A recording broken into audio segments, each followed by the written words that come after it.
Ciao, oameni buni! Mă bucur să anunț tabăra pe comunitate de anul ăsta, care se va desfășura între 24 și 29 august, în care ești foarte, foarte așteptat și tu.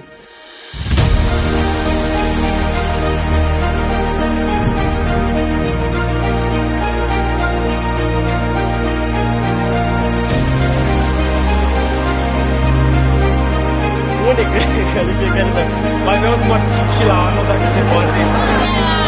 Power to Portugal!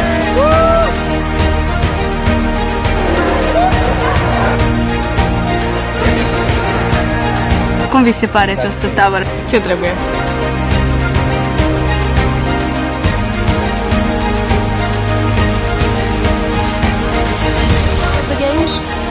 Amazing. I'm glad I got a goal. For that, I'm grateful.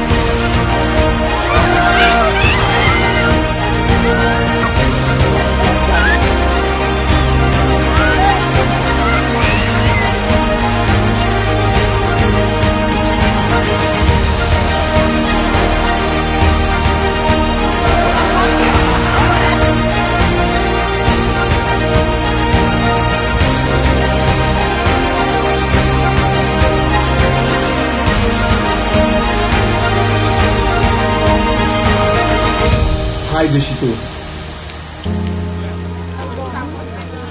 Dacă vrei să te înscrii, poți să contactezi pe liderii tăi locali sau chiar pe pastorul nostru Teo Țifrea.